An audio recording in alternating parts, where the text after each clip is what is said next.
All set? All right, let's get started. Start with the pledge. Pledge allegiance to the flag of the United States of America and to the republic for which it stands, one nation, under God, indivisible, with liberty and justice for all. All right. We'll get started with the consent agenda. Before we go into any motion, is there anything anyone wants to hold? We can still discuss it, but is there anything anyone wants to hold from the consent? Do I have a motion to approve the consent agenda? So moved. Go to second. Second. Okay, any discussion on any of the other? For number 6, I was just curious as to how long that employee was in the district. A couple of years. Definitely during COVID. I think that was one of when we expanded all the positions for COVID. I'm pretty sure that's when she came on. Okay. And then on number 4, the health service contract, it starts from September 2022. Is there a reason we're voting on it? We voted on it now.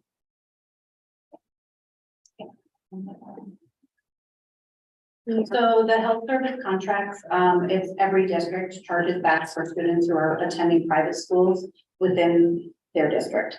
So, but the rates are not generated from the districts until usually around December or January, because we're waiting on the state to give us information. So once we, our district, we approved it in December. So once we have the rates, what the cost is per student, then we can start to build up the invoices to send out to all the other districts. So we'll see this continue for the remainder of the year Okay, from other thank you. districts.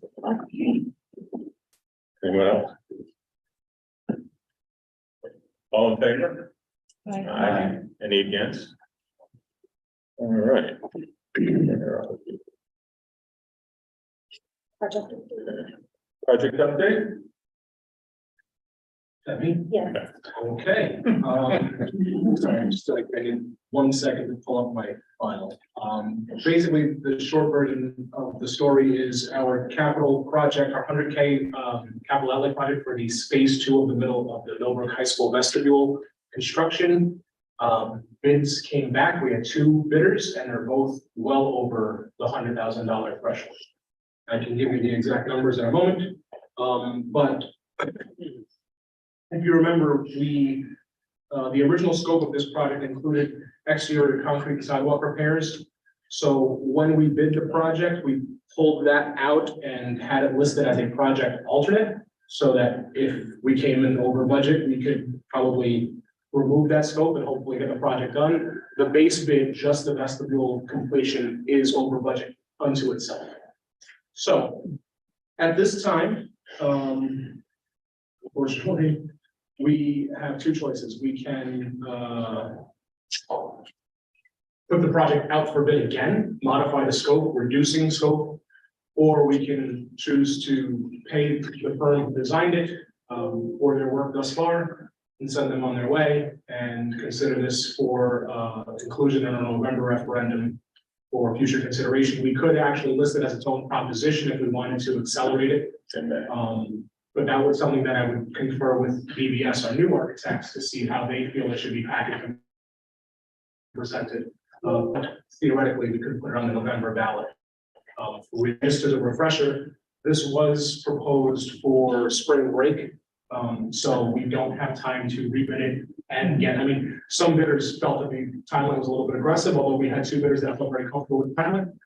But I think at this stage of the game, it would be a little late to squeeze it in April, because the bids wouldn't come back until probably the beginning of March. What were the bids?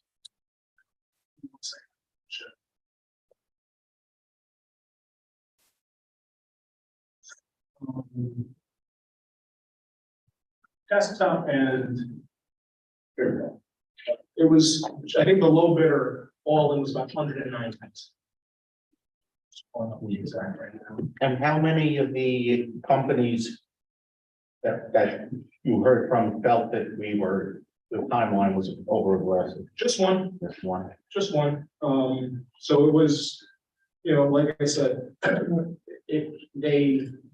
felt that it was aggressive. One of the bidders felt that it was aggressive. So we are at a base bid of $109,550, and the second bidder was at $119,020. And that's without the alternates. With the alternates, we're at I $147. wonder that because I'm wondering if the others that did not feel pressured came in at a higher bid because of the quick turnaround on the contract. It could be. I mean, We don't know, but I'm just saying. we don't know. I know that, for whatever reason, this is a situation where we can talk about the scope design and other issues that may have come up. How much was Elm? The rest of Elm? Elm came in all in over 300.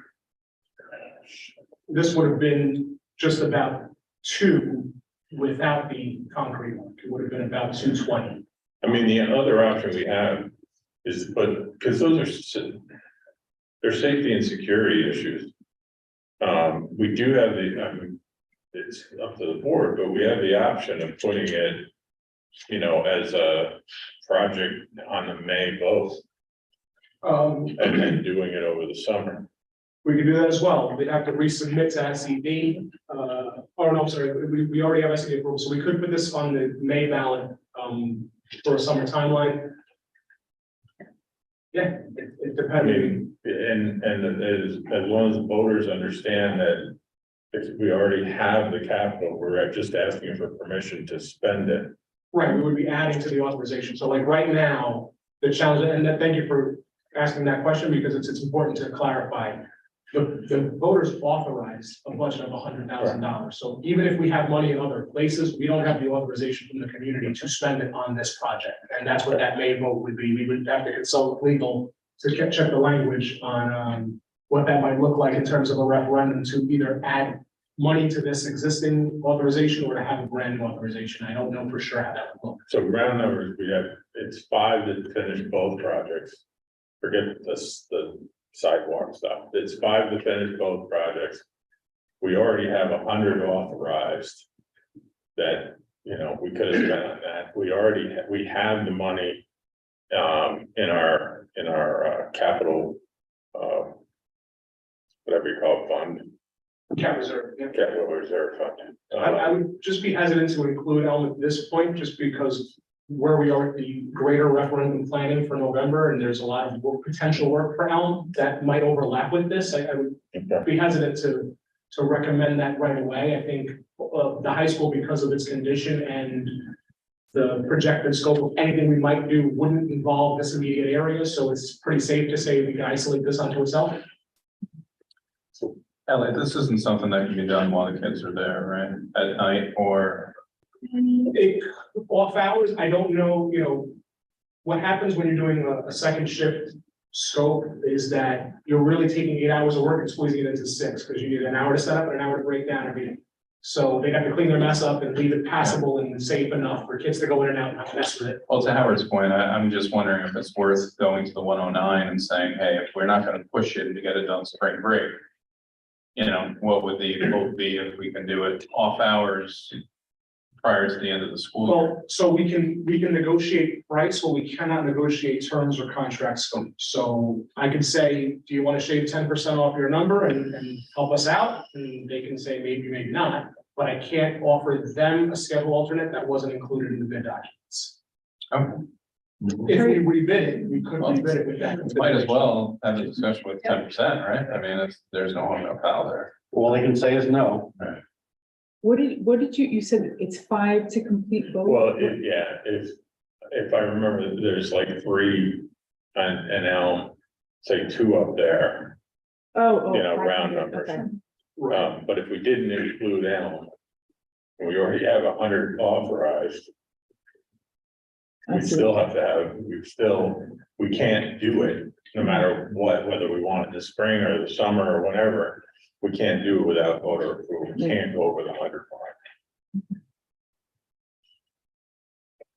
It is a safety and security issue. It needs to be done. I know the governor said that she wants 10% given to schools. But without really knowing our budget, how it's gonna come in, I don't wanna, put the safety and security issue on upgrade vote, without knowing what the budget number is gonna be and, roll cracks on it. Yeah, and I think we need to be clear that it's a safety and security enhancement. There is no security issue with any No, of you're the right. schools. We're Wrong looking term. to do this to enhance It's an safety and enhanced, security. I mean, you're doing this current security. Yes, safety and so there is no current security issue, but this is an enhancement to make sure that we. I stand maintain corrected. security. So what's your take on it, Caroline? What should we do? Or what are you recommending we do? Wait. Well, we talked about it, Elliot and I, and we've talked about both of those options being feasible. I think the reality is that we need to finish the project at the high school. Because we did start it and it isn't complete at this point, so my recommendation would be to prioritize that. And like Elliot said, there's a lot of construction that's going to be written into the November vote for Elm Drive, so it doesn't make sense to start something there, only to have a scope of the larger project require us to go back into similar areas that we would be working in now. But do we leave, so let's take Elm off the table for now. Do we leave the high school and basically say, roll that into the big project as well, and then not do it, and, not put the whole thing out in November, or do we, is it important enough to, Well, I think that the marketing around this needs to be very clear that we do have the money, we just are requiring authorization at this point. So when we go into a May vote, it sounds a little bit different, right? Like, we're not asking you for the money, but we're asking you for the okay to go ahead and finish this. And I think that's sort of the messaging that we need to use around this conversation. It's just without your approval, we can't do it. We have the money, but we need the voter approval to do it. And we can do it either through accessing the capital reserve for a minimal amount or an allocation from the general fund balance to transfer to capital to cover this cost. So we have multiple financial mechanisms once we have it. Yeah, voter approval. Did they ever end up giving the quote on the concrete secondary? Yeah. So the alternate quotes for the construction or the concrete repairs, the sidewalk repairs came in at 37,470 and 62,600. So assume it's somewhere in that $50,000 mark. Big difference even between the two.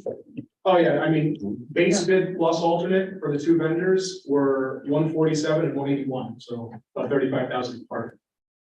Just curious when the best time to do concrete work is. Always one's one. Right, so you want to do it more in the late spring than in the fall. Yeah. Well, if the board was, I think that Perry and Carolyn kind of said, May authorization for summer work. It's a little late to get summer work scheduled, but with a single prime, a small project, they might be able to tuck this in for like a weekend or, I was just curious if we could use that and do that spring break and then just trying to play with the numbers in my head. So I thought about that too. The issue is we can't award the alternate without the base bid because one's contingent on the other. well, we wouldn't have the authorization until after the spring break, right? Right. But he's saying, could we authorize the concrete work now We have Oh, to I got it. under it. and not do the vestibule, but the way the contract's written, Yeah. it's an and alternate, so it's not this or that, it's this or this and that. And the vote would the vote be for the extra 9,550 over the 100 and we'd use 100, or it's for that whole amount?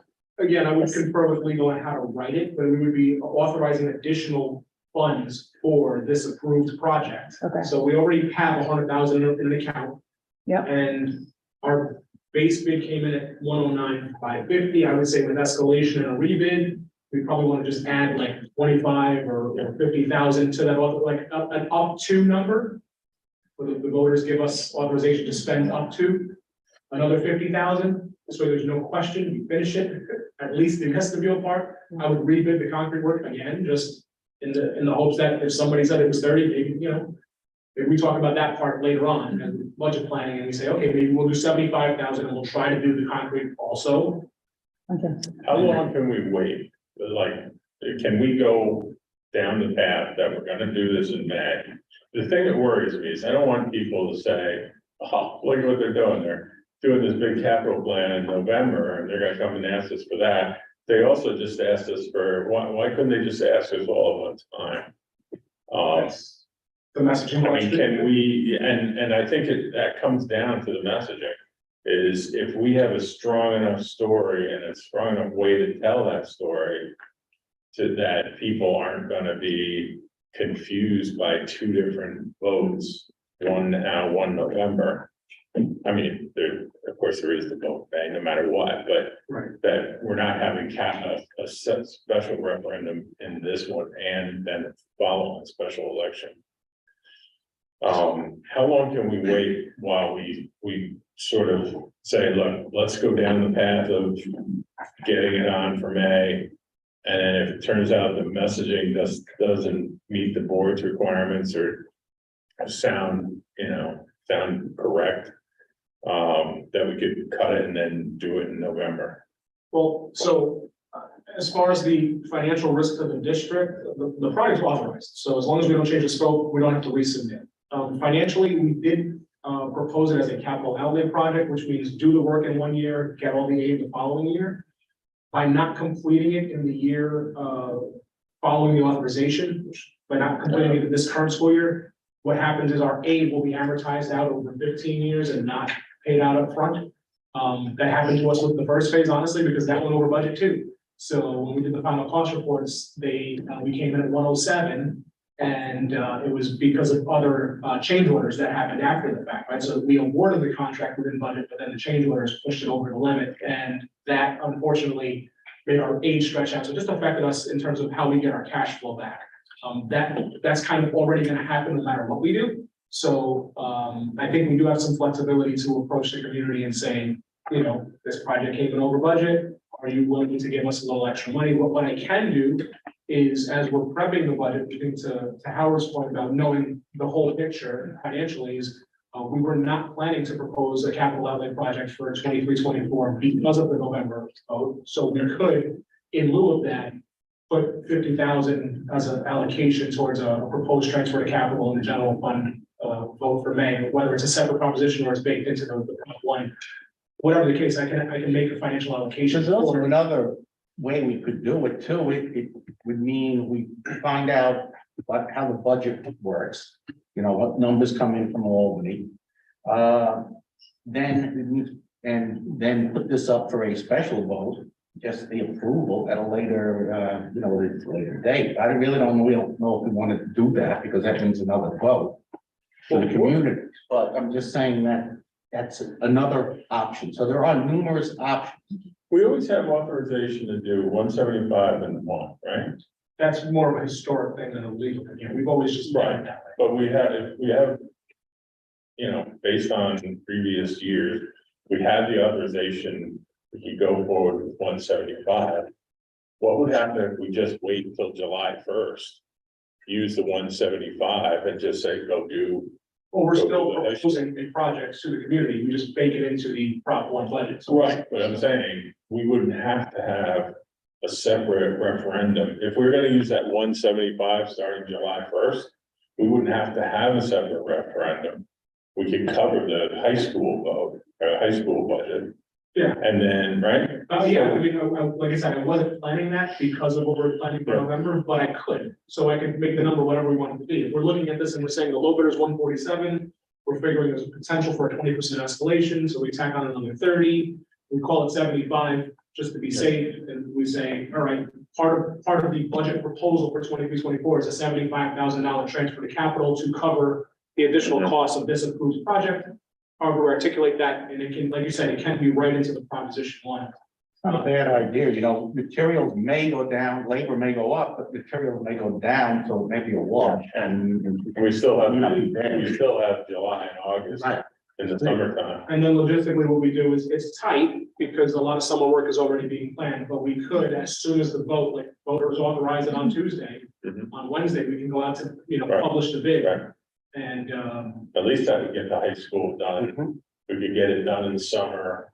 We could get Or that at least piece of the it fall. funded, yeah, right? even if, honestly, even if it's December break, like, just to get it scheduled. So what I could do is very simply, I could put base bid Alternate one could be the concrete work, alternate two could be second shift work for the base, and alternate three could be second shift work for the base plus alternate. Like, we can play with the packaging Yeah, as we bid it out to see what comes back, because I've done this before, and some bidders will upcharge you for a later schedule, and some will give you a discount because of what work they have on the books, so. what do you guys think? I So mean, then what happens to this 100,000, like, It was approved for a transfer to capital. It sits in the general fund earmarked for this project. We don't touch it until we can complete the project or it gets absorbed back into, if we don't do the project, it would be absorbed back to, fund balance. so what you were proposing was because of what we were gonna do in November, thinking of not doing a 175 or whatever project at school next year's school year. I didn't want So to now have, we're saying maybe we just do it. right, because if we're gonna plan something this big, Right. I'm not gonna also in parallel plan something this big Right. to run in tandem with it. It's a lot to manage for not a whole lot of payoff. So are we okay doing it then? Is it worth it to still have a conversation to see if they would take the 10% off to meet our budget? I can make that call. The reason I didn't go down that road without talking to the board first is because I anticipated some pushback on that number, just because for a project of this size, that's a pretty significant percentage. So I just don't know, but if we're comfortable, if the board can say, you know, make the call, see if we can get the 10%.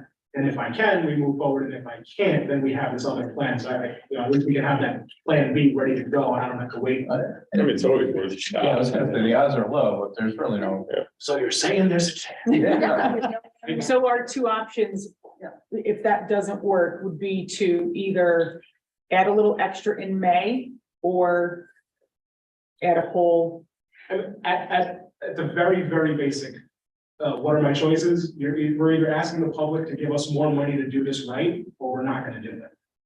Those are our options. We can't do it with what we have now. So, right?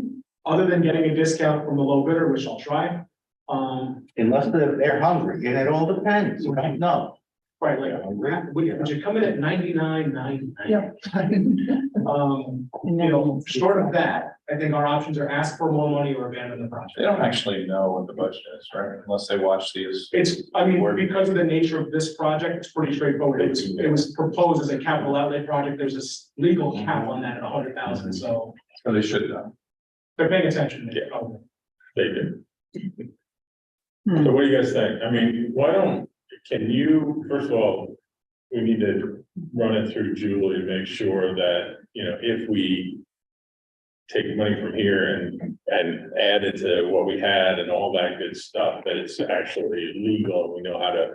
Yeah, if the board wants to explore how to do it with more money, I'll figure out the options for how to frame it to the public and present it. I just wanted to try to avoid presenting it to the public and then having another humongous presentation in November. That's the only thing that. That's why I was asking about the concrete, because we can get other stuff done with 100,000, then mold that into the big one in November. Totally understand. I mean, like I said, the only other way that I would think about it is like, if we go out for the big project in November, this could be just a little add-on. It's already been state approved, so while everything else is getting processed, this just goes out to bid and it gets done. And it could probably be done spring break of 24, because a November vote would probably maybe, might not have the time to get it into the December break, but we could try. And we could put it out to bid. No, the sooner the better, I think. Yeah, November 7th vote, we could put it right out to bid by November 15th, we could receive the bids back right after Thanksgiving, and like, they could be base bid Christmas break and alternate spring break, like, we could do that too.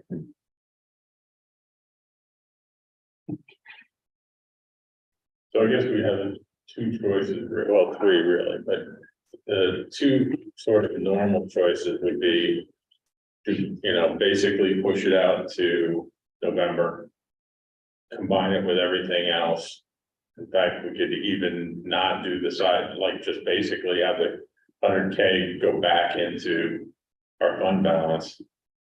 Or we try to get either the sidewalk stuff done before like in spring break, but that means you gotta send it out for bids again, right? I have to rebid it, and we'd have to actually get it re-approved by the state, because it's structured as an animal. So it's really do nothing, go back in May, and I can work it into our May budget proposal, or punt to November. Would be the three options I say. So, thoughts, Ian? I like having like a plan and the idea, I don't think we should do something. I don't want to not have it done. I would like to see if we can, I don't think there's any harm in asking to see if they would meet what our budget is, and then the alternative, they put it out for May. November. May. November, if they won't take the, if they won't do everybody a favor. Yeah, as for the favor. I really do think the optics of asking the public twice. is a little risky. Chris? The only question I have is if you did it in May and had it done prior to the major renovations, is there any chance that we could potentially, I don't want to say ruin, but it's the main entrance? So does it make sense to make that all pretty and new and then be dragging stuff in for? It's a different take. That's a tough one. I don't know. I mean, I would say more than likely November, just because the two vote thing, but I figured that. It would really depend on what the scope of work would look like for, No, right. for November. However, if we were gonna bring in large pieces into that building. It's probably easier now, right? With a bigger hole in the wall. Oh, I mean, you got the gym, you got other areas. Yeah, and we have the music wing, but you're right. I mean, it is a big point to come through. If we had to just even move the storefronts for, I can't imagine what would come through that door, but. Sure. So 3-3, November, 3 for May. So we'll go November. All right, so I will attempt to negotiate with low bidder, and if that's unsuccessful, we'll plan to include this in our November package, however that looks. We have time to figure that out. Is that fair? All right, thank you. All right. Yeah, thanks, Natalie.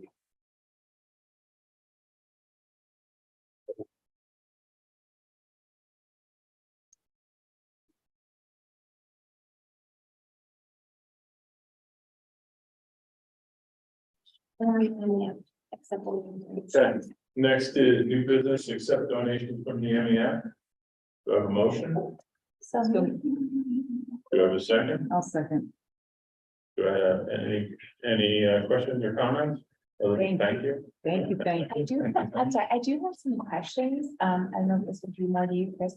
So for the field trip, it's about, for example, the 7th grade field trip, it's about $420 per student. What does the MEF donation go towards? Is it actually 800 per student, but the district is offsetting half of that cost, or will? It's so that no student will be prevented from going because their family can't afford to send them. Okay, and how does that work? Would they have to apply? Where would they have to apply if they can't afford it to make sure they can go from these funds? From how I know, it's always been dealt with by the grade leader. So Dawn Harkin used to be like the 8th grade leader of the trip, and it used to go through her. Okay. And if any is left over, would it go to offset more of that 420 per student? That I'm not sure. Sure. Thank you to everyone. Anything else? All in favor? Aye. Any against? All right, new business preliminary budget overview. State aid projections.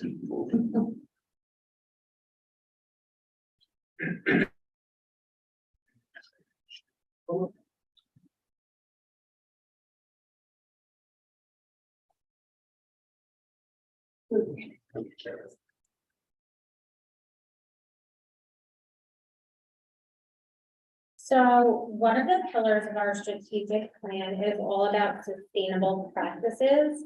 The sustainability work team is focusing on green energy, recycling, and also maximizing efficiency and supporting and maintaining programs that leverage resources and minimize waste. So part of their focus is to do just that when it comes to budgeting as well, and being very careful in our spending so that we are creating sustainable processes to last over a long period of time. So in our budgeting process and strategic planning process, we've been prioritizing programs for students to be fiscally responsible and also in alignment with sustainability so that we can expand programming in other areas, right? So what we save, we're able to reinvest in our students and make sure that we have long-term benefits from any of our investments. So this year, we've taken sort of a refreshed look at the budgeting process. One of the things that has been expressed in the past is needing more transparency in what is finally included in the budget, what's excluded in the budget, what's approved, et cetera. So we've been meeting, Amy, Elliot, and myself have met with all of the building principals and department leaders to be able to understand what are our needs, what are our wants, and what are hopes and dreams. So we're obviously prioritizing it in that way, but we're also building in feedback loops to make sure that everyone understands what is finally going into the proposed budget and what may have to wait or may have to be funded by other sources, grants, et cetera. So when we're looking at this, one of the things that we look at is our revenues. And our primary revenue is from the real property tax. That's the largest portion of our revenue, being about 80% of our total $31 million budget. In the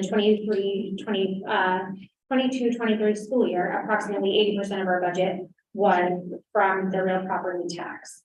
And the balance of our revenue comes from different types of state aid, and I'm going to turn it over to Elliot because we've just gotten just this week a state aid run. So we have some estimations of what that will look like and what different types of aids we'll be getting and in approximately what amount. Thanks, Carol. So, this is a preliminary state aid run.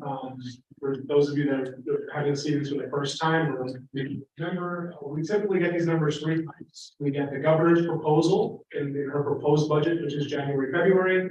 Then we get the budget that actually happens in early April. Then we find out how much money we actually get, which shockingly enough isn't always one of the first 2 numbers. So we're going to just preface this by saying this is our first estimation of what our state aid expectations are going to be.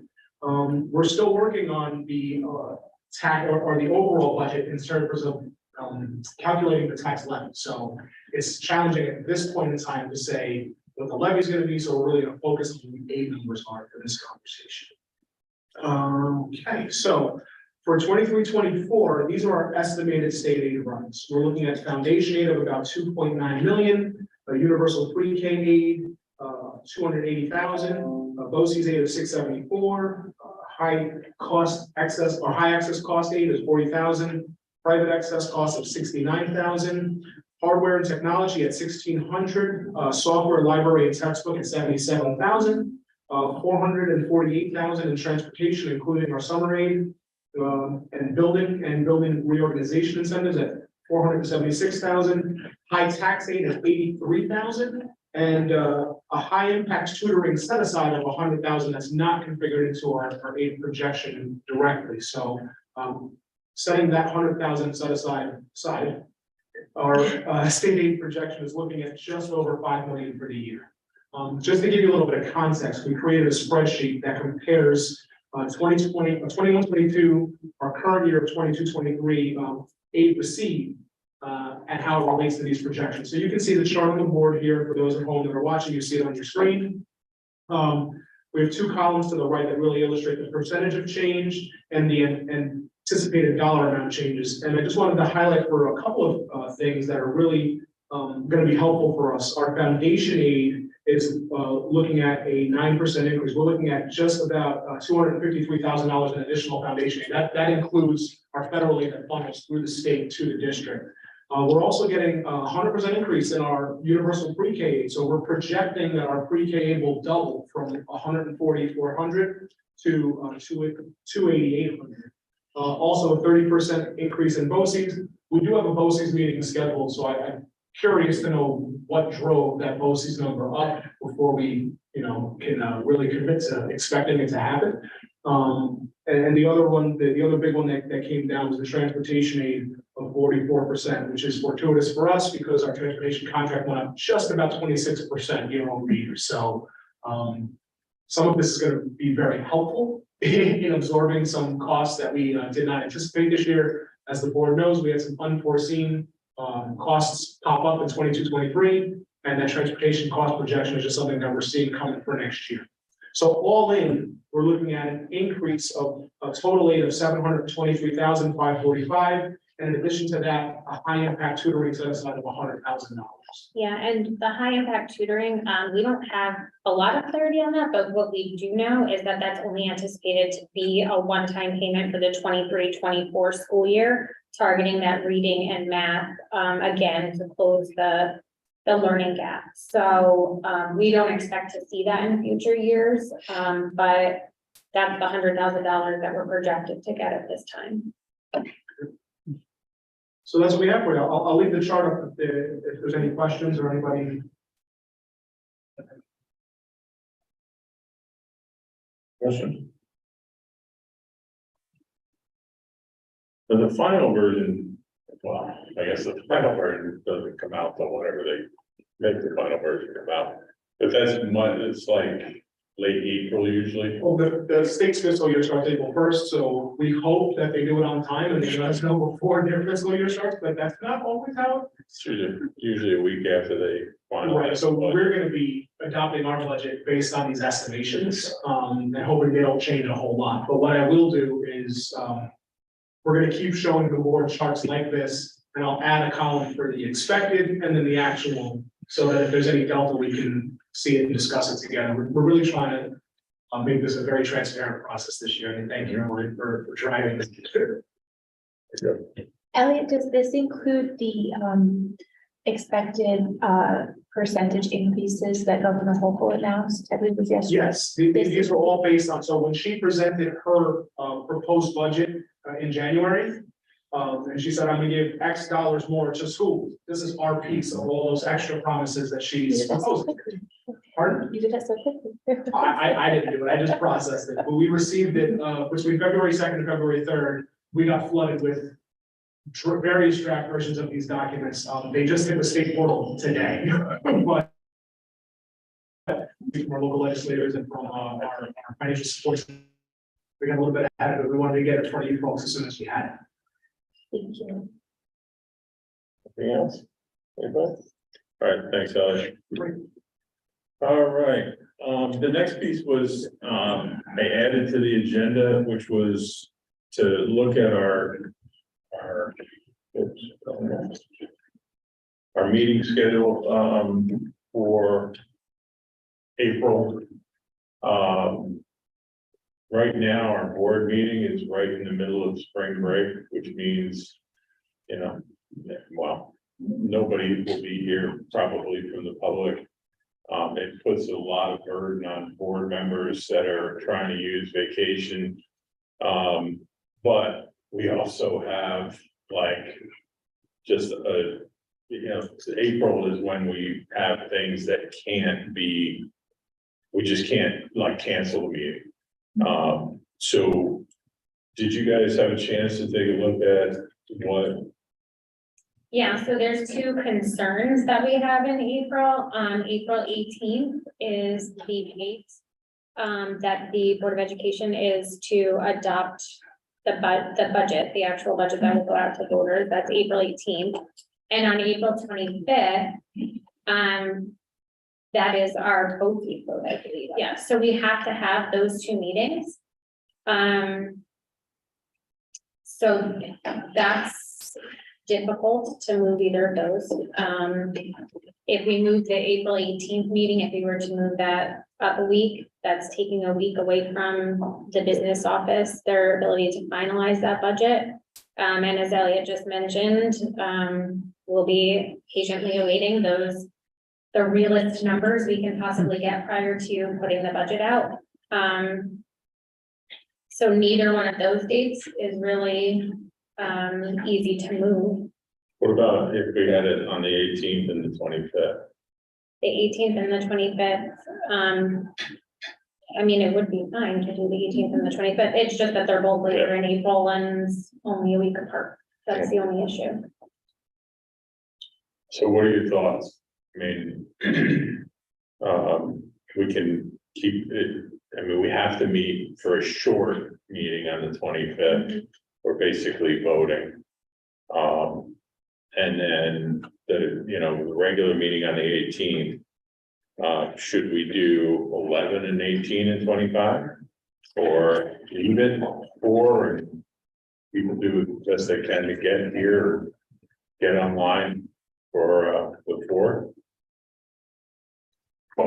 I would prefer to condense it to the 18th and 25th. I think it's easier to be in person 2 days instead of 3. And then I think our next meeting after that, it would be like 3 in a row would be May 2nd. Yeah. But that's just my preference. David? It doesn't matter that much to me. I'm fine with it as is. If it's a question of people being in attendance for the 25th, if it's a short meeting, we might be able to just pick 4 of us to be here for quorum. So the other people can be remote. Is the 25th the nomination, or is the 25th is the 18th the nomination? 25th is the actual It's actual vote. Okay, So that's just a short meeting. yeah, but we could, like, just basically extend, I mean, we'd have to start at 5:30. Because we have to align with all the other districts. Yep. You start at 5:30 and then just go straight into a regular board meeting. So that would be 3 weeks in a row.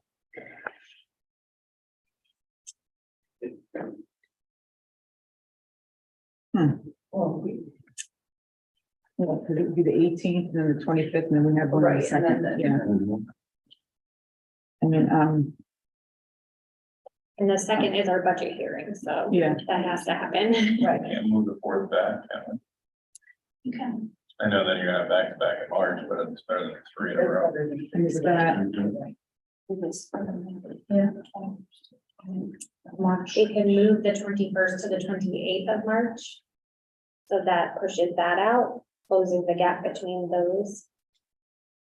So if we did the 21st, instead of the 21st, we do the 28th, 28th, skip the 4th, then the 18th, then the 18th, 25th. And then go into May. I mean, still have 3 in a row. Maybe can we move the 4th to February 28th? What's that? I'm sorry. Can we move? I'm So sorry. we would not have the February- 21st and the 28th. Correct, and then Then skip 18. the 4th, skip the 11th, and then 18, 20. I'm sorry, and then instead of 25 long meeting, just a special meeting. Anybody? I'm really fine with I mean, whatever. if you guys are okay on doing it over the spring break. I mean, we have to have a quorum here. So I guess that's a good question. Because I won't, but I. Right. I will, yeah, I won't be. well, there's 3 out of the 7 right there. You will. I will. You will? I David, just want to because you. Howard, you be here? I'm here. I'll leave it up to you guys. I mean, we can leave it alone. But if we move the 21st to the 28th, and that allows us to cut out the 4th, I think that's a no brainer. Yeah, this is. And then it's more of what we're gonna do, the 18, 25 and second. I mean, we already have that meeting on the 25th, so it's not like we're getting, we have 2 in a row here, 3 in a row here already. Right. All right, so how about we move the 21st out to the 28th of March. We do 18, 25 to leave the rest alone, And 25 would be a. and the regular 25 is just that little. Yeah. I mean, we- So what happens to one on the 4th? That is Okay. just. I mean, if you want to come, just more than while we leave the lights. We'll leave the light on for you. Yeah, we got to be there, hang out. Is that okay with everybody? That's their break too. I don't want to be dragging that. So there's no March 21. We go to March 28. Yep. And there's no April 4th? No April 4th. Okay, no, that's fine. We do the 18th. And we do the 25th is just the short meeting. Yes. And then move the Will second. the calendars be amended on one? I'll amend the Okay. calendar that I'll give it to you the next meeting. Yeah, we have to show that vote. there's a clean calendar. and then I just, Yeah, okay. all right, okay.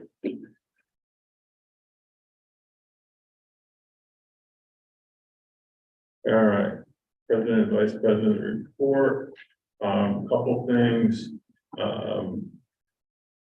before I go into there was like 5 things. We did the Thorn Building tour, Caroline and I. I didn't think it could be that cold inside of there. It was just freaking brutal. I mean, but it is I think personally, it's an impressive place. Jason from BOCES, the superintendent of BOCES, came out and went with us. Because one of the things we're hoping is it's usable for all this stuff. We should be able to use it, BOCES should be able to use it to do classes that are out here, make it easier on us, and we've been talking to Pine Plains. And it was an excellent tour. They've done a lot. It's a good couple of years out before it's ready to do anything with. But they've actually engaged with some folks from Google to advance some of the digital learning. They want to do 3D printers in there, you know, basically make it a place where you can go and do things. The kitchen facility, I gave it to Chris, but there's a little presentation here. It sort of takes you through every room. Dance studios upstairs. They're gonna push out the whole back of the theater. There'll be a decent amount of parking on that side, on the side where the grass is now. That was a very worthwhile tour, and I think they're excited to have us work with them.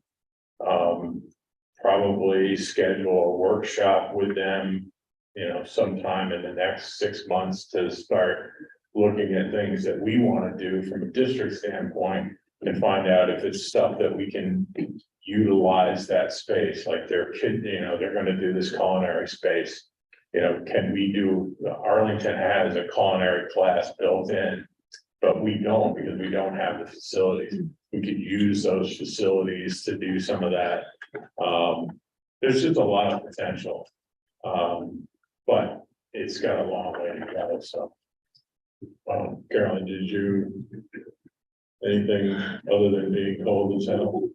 When I got back here, I actually said I was so cold, I couldn't feel the stairs underneath my feet. My feet were so cold that I was like holding the railings for dear life because it was so cold in there. But it's unbelievable, and I think the potential to programming on the eastern part of the county is so amazing with that building. Because part of what we always have to weigh is putting students on buses out to Poughkeepsie. It takes so much longer from over here. But there's so many opportunities that we have for combined programming out here. And one of the culinary kitchen pieces that they discussed is that they're actually looking to possibly partner with the Culinary Institute. So, you know, our students would be able to benefit from that. Like Perry said, the digital learning space that they're looking to have could really work with our Project Lead the Way programming that we already have.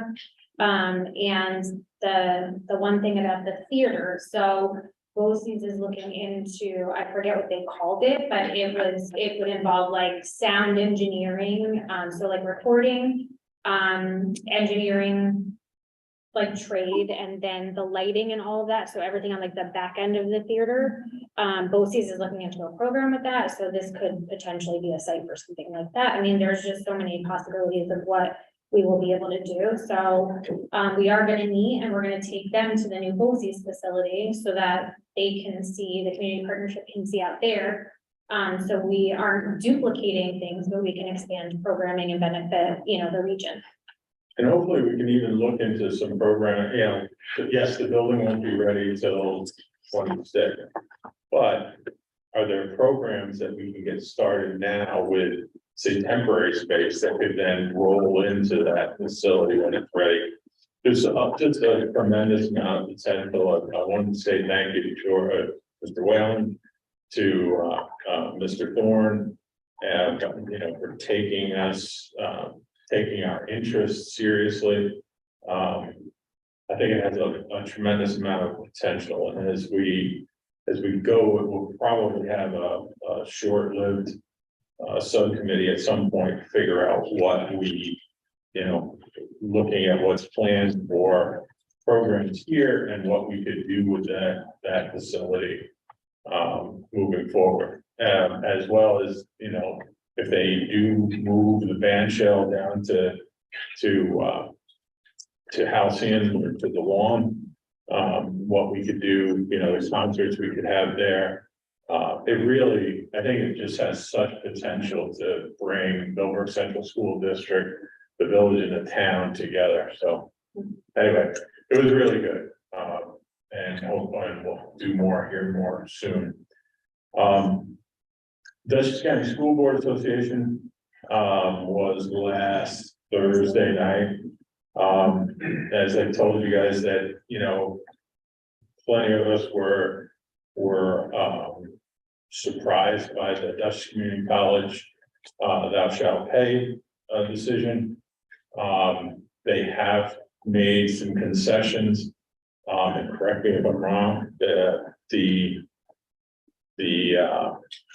anyone that is signed up for free and reduced lunch will get tuition at DCC for the courses, for the high school courses at half price. But they have to be registered. It's not that if they're eligible for it, but they don't sign up, they won't get the credit.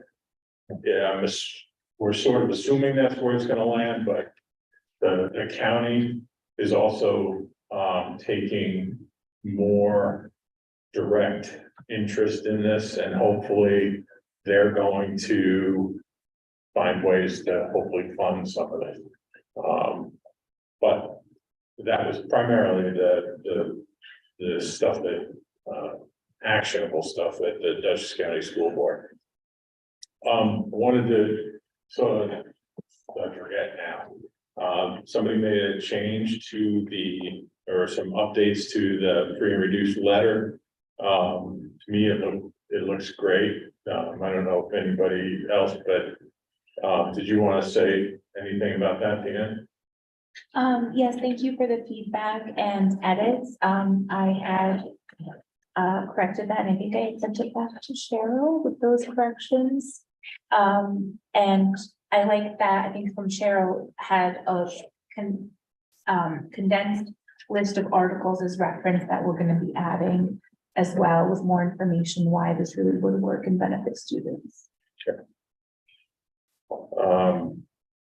So do we, well, we can talk about it later, but I'm assuming, have we sent that letter out, or are we moving forward to send it out? I think we're waiting to see what the board wants to do, Yes, and then once Cheryl. we have direction from the board, we'll take care of it. I mean, does anybody, we don't need a motion on it, but does anybody have a problem with sending that out to our parents? Well, to our constituents, I should say. Okay, so, we can move forward on that. I want to thank Gina Yeah, for all the work she did on that.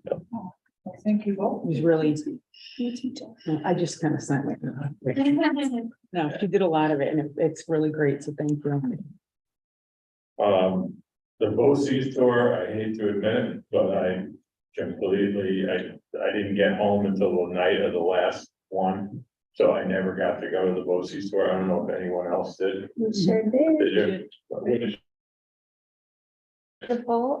It was very crisp and clean and modern. And what the presenters of the tour kept saying was that the students were just really enjoying the space, and they kept echoing, I think what Jennifer said previously, that this is sometimes the nicest place these students see, and that they were taking such good care of it. Like, it looked like, I said, if they use this space, yeah, it looks like it's untouched. They're taking really good care of it, and they said they're really happy to be there. Well, a lot of that space is untouched. We just paid a lot of money, but, no, that's good, that's good. Okay. It's a beautiful conference. Yeah.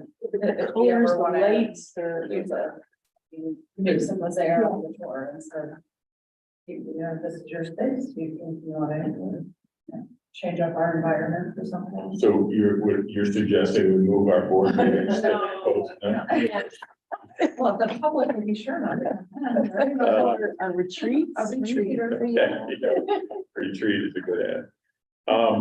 Then the last thing I wanted to, just ask, Cheryl to give us and I don't know how many were here that did this before, but this whole BOCES nomination thing, you can basically nominate everybody if you want, but the vote, and I thought Cheryl could give you a 5-minute, this is what happens.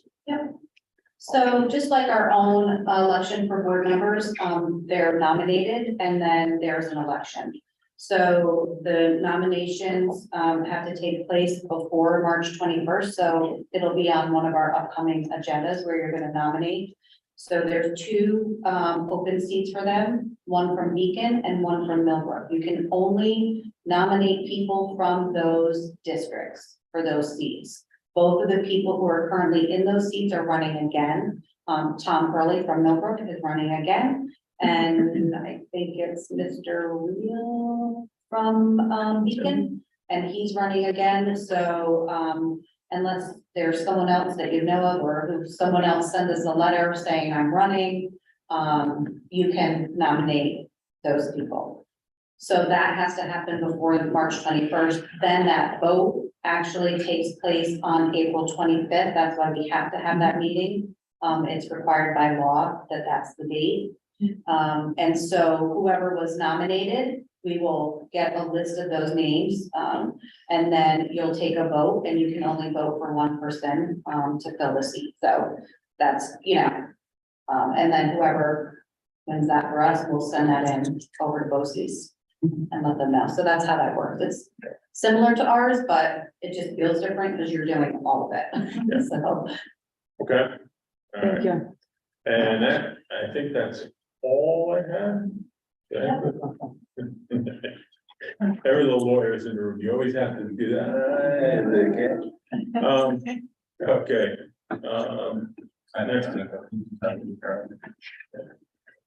Okay, so good evening, everyone. I have some information about introduction. The Carey Institute scientists met with some Alden Place Science Fair participants to help them refine their proposed science projects. It's very exciting news.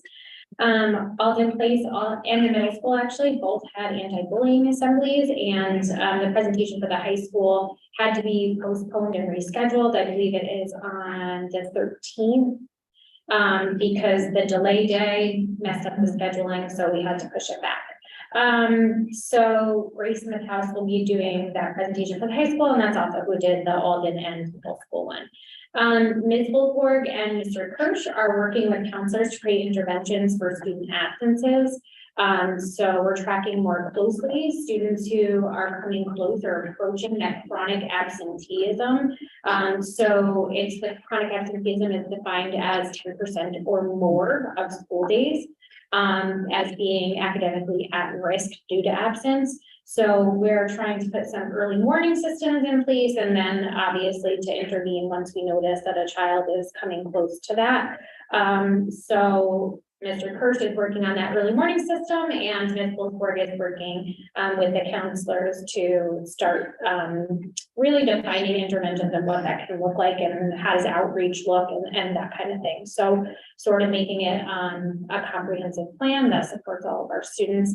And we're even working at the elementary levels because we do know that research shows that some of those patterns start as early as preschool. So, yeah, so identifying who those students are, that have a tendency towards missing school and really starting to build in support and try and get them here regularly so that they can benefit from instruction, and hopefully we can change the trajectory of their school career. From the operations side, we met last week with representatives from Bernie Dunnigan's office, EBS Architects, and also the Palumbo Group to begin prioritization around our capital projects, so that's exciting. We've also done some safety drills. All of our buildings are up to date, and now we're planning on tabletop drills. So we will have 2 retired New York State police officers and a representative from regional safety coming, I believe it's March 28th. And we will work with members from each building to do some tabletops. It's sort of a proposed situation, and every few minutes they send out the next phase. You know, you call transportation and transportation can't get drivers because whatever the situation is preventing them from coming in. So every few minutes you kind of get another wrinkle in the plan, but it allows you to sort of see how you think on your feet, how the members of your team think on their feet. And there's also an after action review where it's sort of like that fishbowl model where there's a team in the middle that are actually engaging in the tabletop, and there's a team on the outside that's sort of watching along and kind of taking notes and just, have you thought about this? Next time, don't forget to do this. It's really just to make sure that we have the strongest response to any type of emergency situation that we hope we never have to use. That's the reality of this, but we always want to be prepared for anything. We're also, I think I mentioned this already, but if not, we'll be doing penetration audits of all 4 buildings. And that's just to additionally assess and strengthen our safety and security protocols. So we have 2 folks from regional safety. They are safe people to be in schools. That is what they do every day. That will essentially attempt to get into our buildings undetected, to be here for a period of time.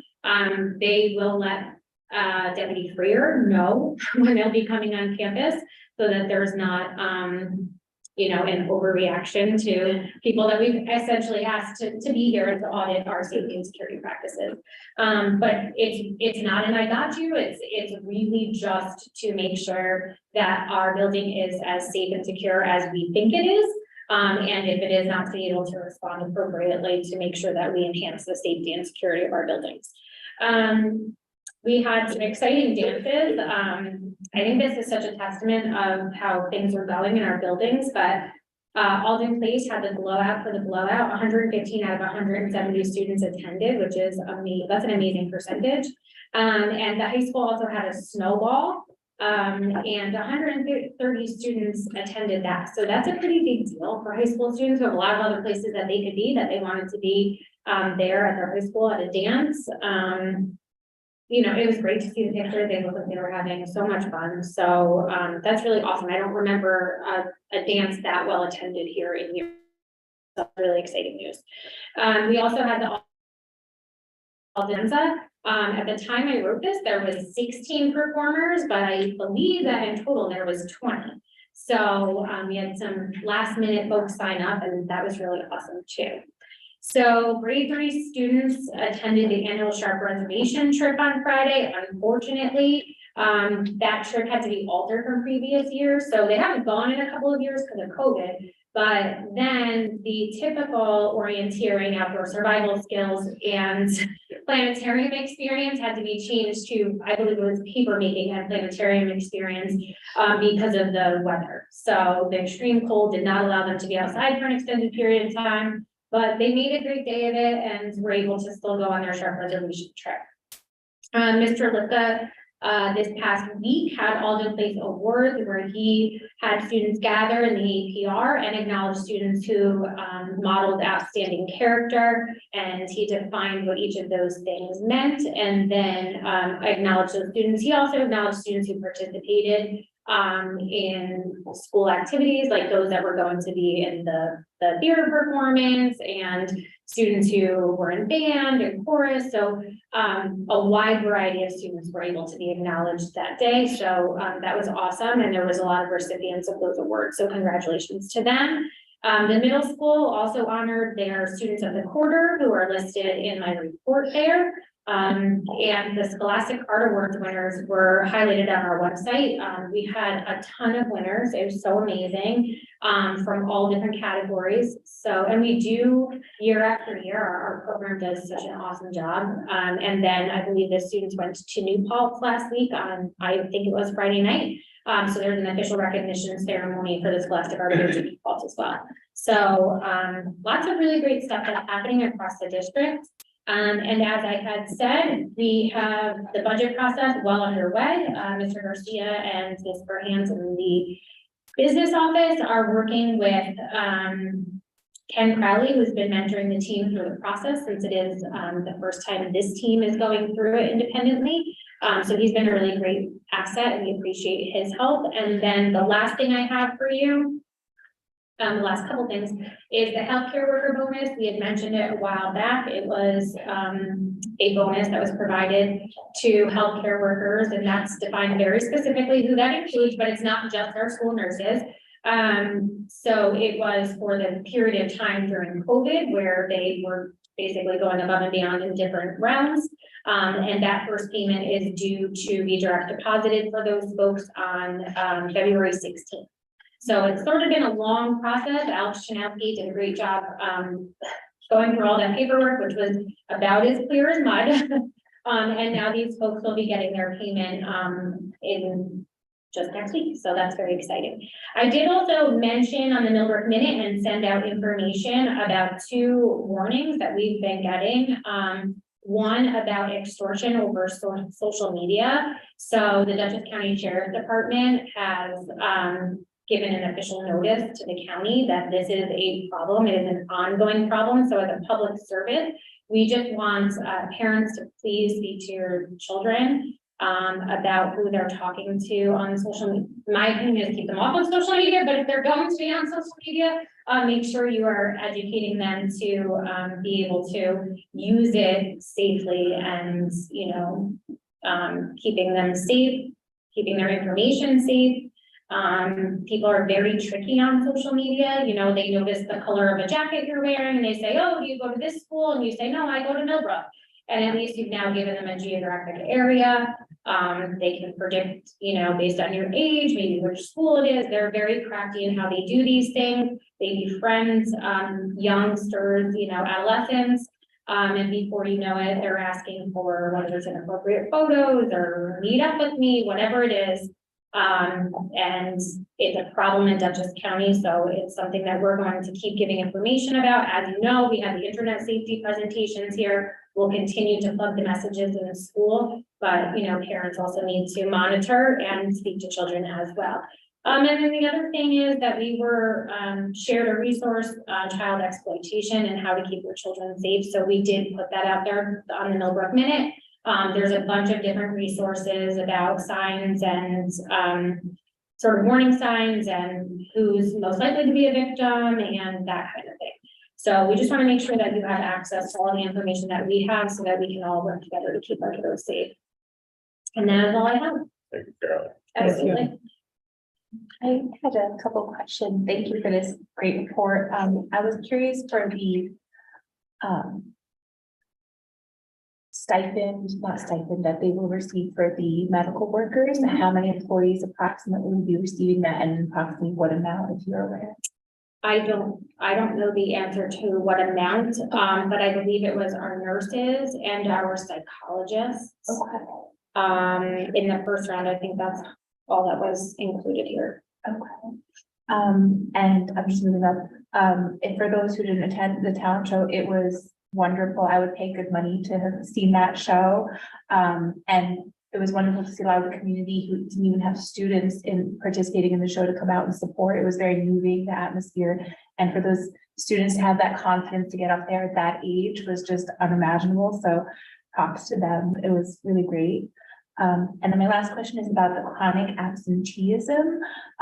So I have seen, especially in the Elm and Alden newsletters, it is bringing up, you know, trying to, you know, be in school, supporting that. I guess that might be the first early warning sign to just encourage parents to have their students attend regularly. But are there any other examples of intervention? Like, are they reaching out for home visits? Or are we reaching out in other ways? If you can give those examples. Yes, so there are tiered examples. And I think part of what we're trying to, bring together is that different things are happening in different buildings. And I think different things are age appropriate. In some cases, the intervention is really with a parent. And then as students get older, they have a little more independence on, right, on the choice whether to motivate and get themselves out of bed and get to school. So I think the intervention should look different and age appropriate, but we're really trying to create sort of that bank of, here's what we do, sort of that universal, right? Like educating, like you're saying, it's in the newsletters, just reminding folks how important attendance is. And then sort of that tier 2 for when they notice that early morning kind of thing. And then tier 3 is the students that are really at risk. So we'll have tiered interventions, and maybe later in the school year, we can speak more specifically if the board would like that, about what that looks like. But that's part of what we're doing right now, is to kind of align it. Okay, thank you. I just wanted to make a comment on the awards at the middle school, which I went to, but not as because I'm on the board, because my granddaughter received one. But yeah, you know, I wasn't sure what the award was, but it wasn't just about grades. It was about the type of student and how they lead, and one of the students that was there was a student in the middle school that somehow, I don't really know the story, but got ketchup all over them, you know, their shirt and all that. One of the students that was in this list took her sweatshirt and gave it to this other kid because she was covered with ketchup, or he was covered with ketchup. I just thought it was an amazing thing in middle school, that, you know, how much they were taking. Very, very interesting, very good. Anyway, any other questions, Caroline? All right. Yeah, Elliot. Good evening. So some of the stuff in my report we touched on, so I'll just go very quickly. You know, as Caroline said, the budget process is underway. Thank you. Just wanted to publicly thank Caroline and Amy for partnering with me throughout the process, and thank the board for providing Mr. Crowley's guidance and oversight, because I think we've made a pretty incredible team. And I also want to give Ashley Burns, our treasurer, a shout out for all of the work she's put into our planning process. And Ashley and I have spent a lot of time trying to make the budget a little bit more user-friendly for everyone, our staff and our constituents. So when you see it, it's going to look a little bit different. The language is going to be adjusted to really reflect what the expenses truly are, not just what they've traditionally been labeled as. So a lot of hands in the pot, but all very positive. And I just wanted to thank everybody who's been involved so far in the process.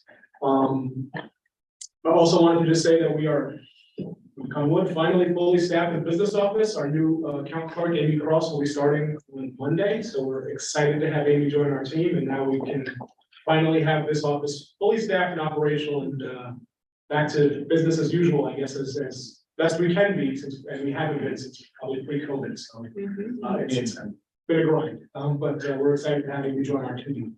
On the facilities and operating side, Don is here, so I will let Mr. Mullen speak to the work that's in progress. I just wanted to also highlight staffing updates for the facilities team. We have Mike Lippy, who's working at Alden Place as a night custodian, and Dennis Davidson, who's a new team member here at the middle school, and really helping us during the day in this building, and also providing a huge amount of support to our food service staff here, which this kitchen does support all the other kitchens in the district. So Dennis and Mike have been incredible adds to the team. We're almost fully staffed in the facilities, and I've got a couple more spots to fill, but we're excited to have them with us. On the transportation side, I did have a meeting with Joe Petrozak and Brian Fitzgerald from First Student. We just wanted to have kind of a meet and greet, get to know each other, level setting for next year. I'm encouraged to say that one of the biggest questions I had for them is, hey, with that new contract, where's all that money go? 26% a lot of money, and I owe the board some information. And I would say a big chunk of the money that we're expecting to spend next year is going directly to the drivers and support staff. So understanding that they have to remain competitive in a competitive market, they've increased their wages. Doing so has attracted more drivers. They have 3 drivers, I think, pending road tests, and another 3 in the pipeline as of that meeting. So, you know, it's nice to know where our money is going, and it's going directly to the people servicing our kids. So that was encouraging, and I wanted to share that with the board for what that's worth. I also wanted to publicly thank Jennifer Cardinal, who is running the First Student Office over here in Millbrook. She's just been phenomenal in terms of communication with us as an administrative team. She's in touch, I'd say, if not every day, every other day. And really specifically last week, you know, she called me 3 times, I think, between Wednesday and Thursday, asking if it would be okay for her to implement certain cold weather protocols, because she was so concerned that she did not want any of our kids standing outside in the cold any longer than they had to. So they made adjustments with drivers. She instructed all drivers to pick up any Millbrook student on any route. If they saw them on the street, get them on a bus. If you have a seat for them and they can be seated safely, let's get them to the main campus and we'll put them in the building they belong in. So just that level of concern for our students really struck me, and I wanted to share that with the board and publicly thank Jennifer for having that kind of lens and that high level of attention to our kids. That's the kind of people we want working with our children. So thank you for that. And then lastly, I just wanted to touch on the capital projects. We talked about the vestibule and we'll move forward as discussed. Caroline noted we have our kickoff meeting for the November referendum vote. And again, Team Millbrook was there in full force. Amy, Caroline both joined me with our treasurer, Ashley, John Mullins, Evan Kirsch was in the room. We had all of our business partners in on the process, and we really hit the ground running. So we identified a preliminary project budget. As currently financially situated, we're looking at having roughly $19.5 million available towards this project vote. So again, this is a very, very preliminary number based on our debt projections over the next 20 years. And our current financial state inclusive of our $8.8 million in capital reserves. So if you remember, when we retained construction manager and architect, we were estimating a $20 to $25 million project in terms of scope. We're right in that wheelhouse, I think, with this preliminary budget number, because this does not include other funding streams, other aid and grant options, as well as energy performance contract options. So moving forward, our next steps are to take all the feedback from that first meeting. Dr. Wagner gave us a lot of feedback on the program side. We are trying to lead both with the strategic vision that's being defined by the district and our children's needs. We're prioritizing program, health and safety, and infrastructure at the top of our list. We've instructed the design professionals to put together different options and packages for what that might look like based on all the feedback received so far. So as we move into the next couple of meetings, we're going to be reviewing both general design options. They're going to give us some drawings, some preliminary sketches of what these different pieces that we've discussed might look like. We're going to look at vetting the costs out for what that might be and how that can fit into our budget. And we're also going to be entertaining some pretty major vendor partners that we could include in this process on the EPC side, where we're leveraging future debt outside of the capital bonding to add sustainability projects that have built-in paybacks with a net zero cost to the taxpayer. So that might increase the project scope amount, but not increase what we would go out to the public for in terms of voter authorization bonding. So I'm really excited. The process is underway. More information to come on that. And then the last piece that came directly following that meeting is our new financial advisors from Bernie Dunnigan Incorporated. I would say are very excited to be with us and are looking to justify their existence by offering us a potential refunding opportunity for one of our outstanding bonds. They've identified over $250,000 in potential savings. So I've invited them to come to the board meeting on the 21st, our next board meeting in 2 weeks, to present to you folks what that would look like in terms of which bond is being up for call in June and what our savings projection could look like going forward. But from what they shared with us, it's going to be potentially over $250,000. So I thank them for coming up with that so quickly. I'm looking forward to sharing that information with you at our next meeting. So, any questions? Thank you. Any updates on the cameras on the bus? Nothing yet. I know when I met with Brian and Joe, we did just talk about that previous discussion. They're willing to put them on the outside of the bus. They're as apprehensive as we are about putting them on the inside of the bus. And I kind of think that's already been addressed and off the table. So we're not going to go there. They're open to, the installation on the outside if we want to further explore. I know we were looking to engage the Dutchess County folks who were missing from that conversation. So if we wanted to have a follow-up conversation, we can. I think it wouldn't make sense to do it without Dutchess County involved. So if you can let us know at the next meeting, when Dutchess County might be able to come in, because there was some questions about the cost and where the money, that kind of stuff, so. Before we take a motion to move forward, we should Okay. get all those things answered. Let me just remind you. Any other questions for Elliot? Okay. John, I think you're up next. Good evening, everyone. An update on the maintenance is very good. Elm Drive Elementary, the condensate tank has been installed and it's up and running. The air compressor has arrived with its waiting installation. The high school air conditioning system, the parts have been ordered, so hopefully you'll have all the parts by, time, start to warm up. We want to thank the board for releasing the funds for all the projects, so everything is going as planned with that.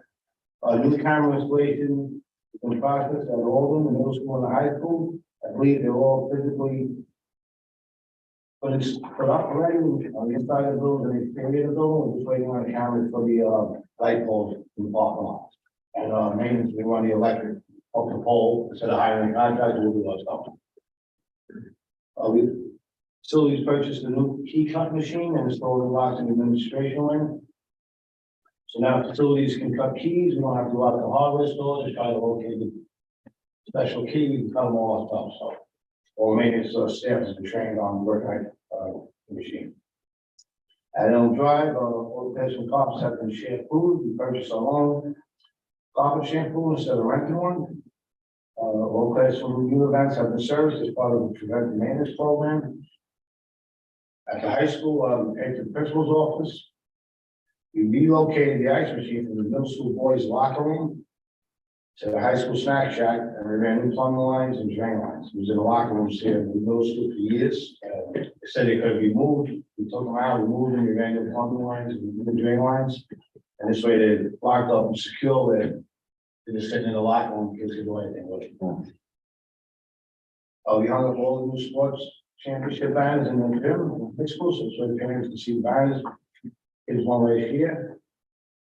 All building supplies have been purchased in preparation to build the wall and the conference room.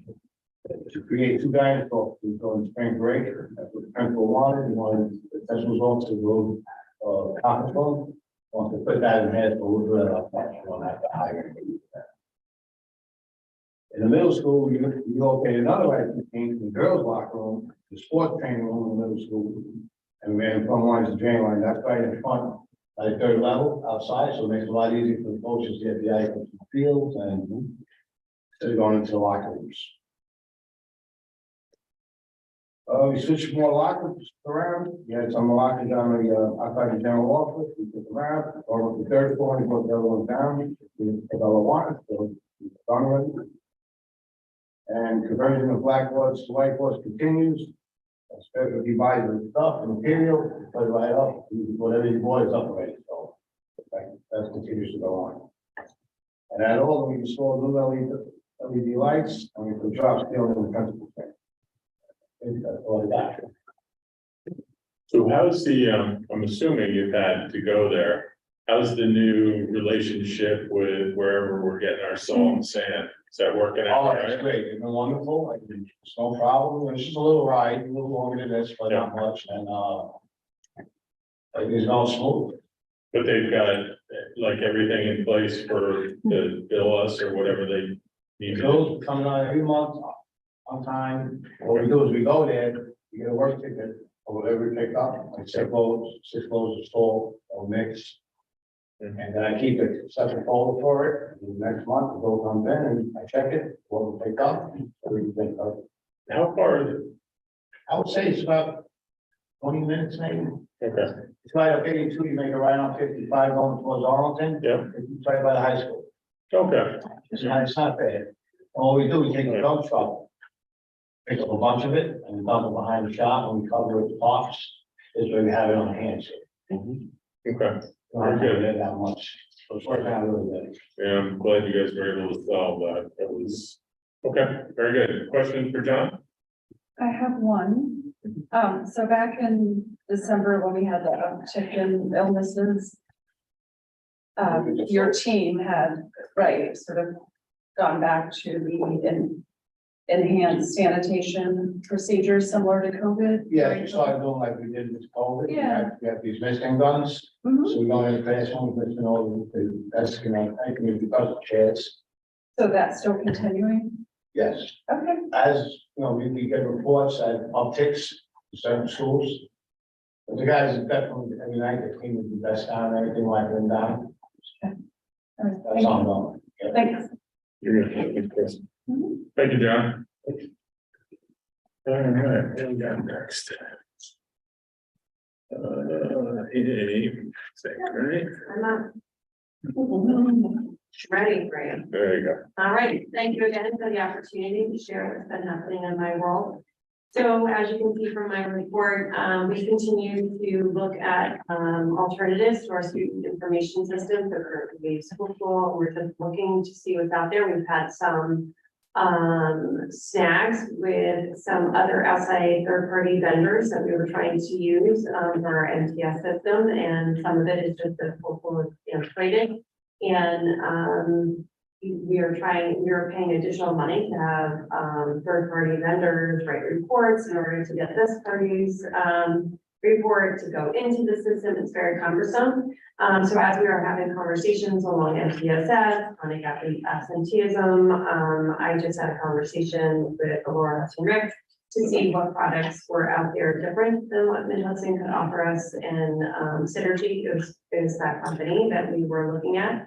The team has had the opportunity to twice look at the product. We have been given what they call a sandbox that allows us to play with a demo account and look through that. So we are in the process of making that switch. One of the key pieces to that in alignment with our strategic plan is that not only will our parents have easy access both mobily and on their computer, but our students will have access for things like grades and attendance, the things that we've heard a great deal about. And there's multiple ways that we can grow with the system. We certainly don't need to go all out initially with it, but it has that room. It's just a more robust product for us to use. So I'm excited to continue to give you updates on that.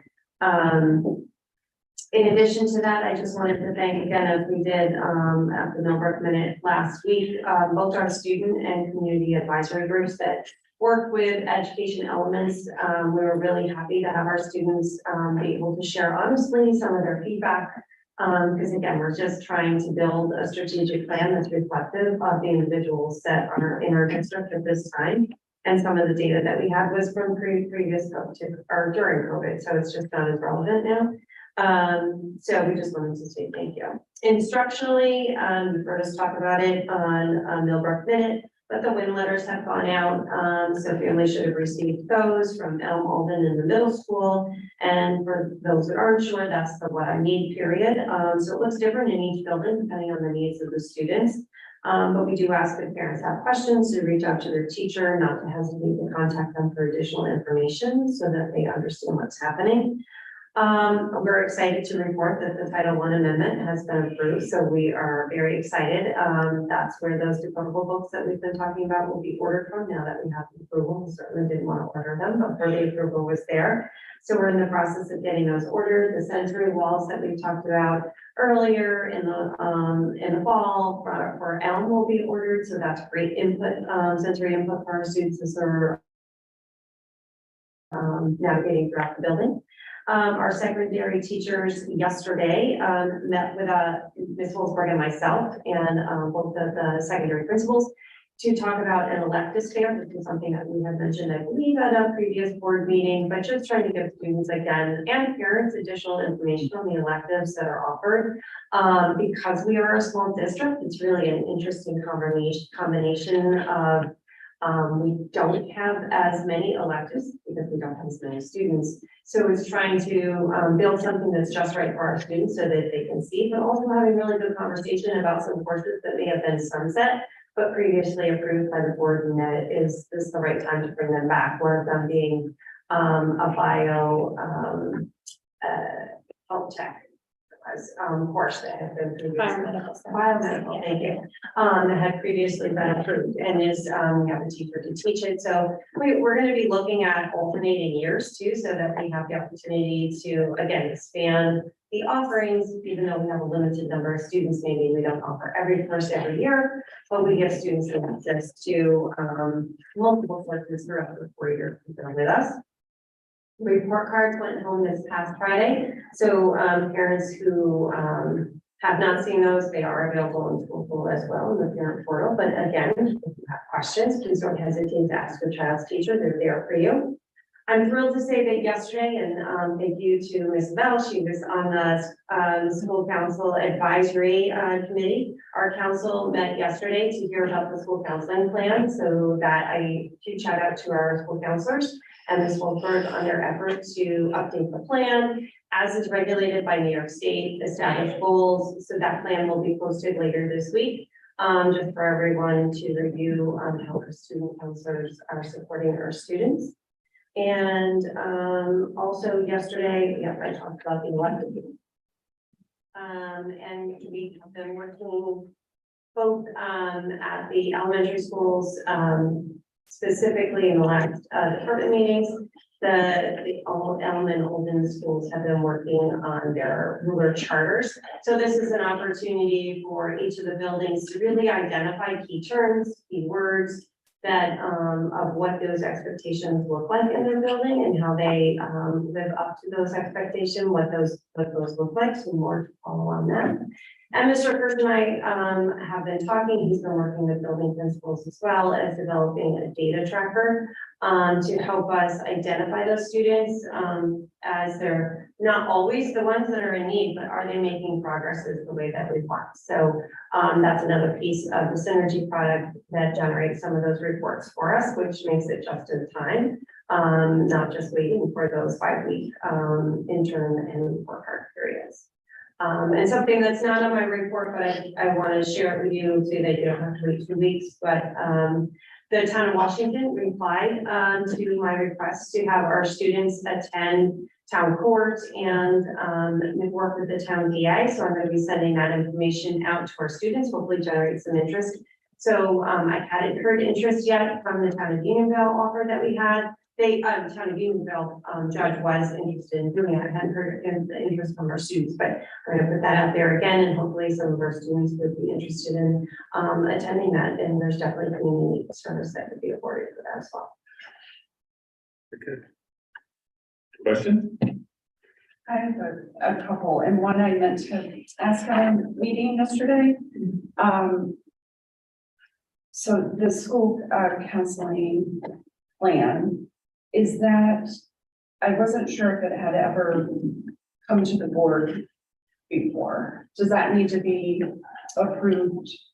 So I'm not sure how Gilbert has done it before. We did talk to Ms. Craig just to see if she had the historical perspective. It's different in each district, so I can tell you in my previous district, the board didn't vote on it as much as we did a presentation to include the board to increase their awareness on it. So I think I can look to see what is required, but usually you report out to the board. But I'm not sure if it's required to people. I don't know. Not on the time I've been here. No, I just whisper talking to Chris. Now, as far as I know, we've never done it. It's sort of, again, back to whether we're the overseers or we're, involved in the action. I mean, we should be there to, if there's changes needed, to fund, find the funding and those things, but it's more of a readout to us than it is an approval. And there's no, as far as I know, and I'll say this, and then we'll see if Julie's head out stuff. I don't think there's any legal requirement for us to have. That's what I was wondering. Right. I trailed off at the end. I heard, I don't think there's any legal requirement, but I didn't hear to have. For the board to approve our counseling comprehensive plan. I do not believe that there is a requirement for the board. I think having the board members be part of the council, fulfills the requirement as well, because you have the opportunity to ask questions. And things like that. Yeah, I'll look it up. and it'll be, and so then you mentioned it will be posted for, It will be, yes. Right. okay. And do you have any anticipated timeframe for the electives fair? That's such a great idea. Yeah, so what the teachers were working on is generating, so we currently have descriptions of the courses, so I had worked with them to find out for this year, just because we had initially planned to do this when we had the snow day in January. So we're a little bit behind, because typically this first week of February is when counselors start meeting with their students. So I usually like to hold the electives fair. In my previous district, I would do it in January, so the students had that preview and parents had the preview. So we're starting smaller this year and see how it goes. But two of the things that were worked on, we're developing like a slideshow that has from specifically the teachers that teach those electives, some more in-depth kind of pictures, you know, to say, because pictures are worth 1,000 words of what those courses look like in action. And finding different ways, you know, at the middle school, it includes the exploratory periods that the students have access to signing up for. That would give them the opportunity, perhaps through the cafeteria, come and talk to their teachers, see a slideshow to go along with it, ask questions. We're still trying to figure out the best way to offer that to the students at the high school, because we want to make sure we're not taking away from their class time, but also we want to make it purposeful. So I don't have an exact answer yet, but hopefully within the next 2 weeks is the short answer, because we want to do it before the counselors start meeting with the students to do their scheduling. Okay, great, thanks. And my last question was, on our consent agenda, we approved the coordinator for summer school. This year, will it be funded for every student, like the past couple of years? Yeah. So, we appointed a coordinator, early so that they can help with some of the, fine tuning for the program and also for the shopping and all the stuff that typically has been done by district level admins. It will be really helpful to have somebody who can just, not that they can just focus on that, but that can be their, you know, area of focus for a bit. And since the program has grown and we want it to grow, somebody who can really help getting the word out. Right. So we're starting really early this year. The word would go out soon, as I know parents are planning. Yeah, I mean, There's summer. that's the goal. Yeah. So in previous years, it hasn't started until like April.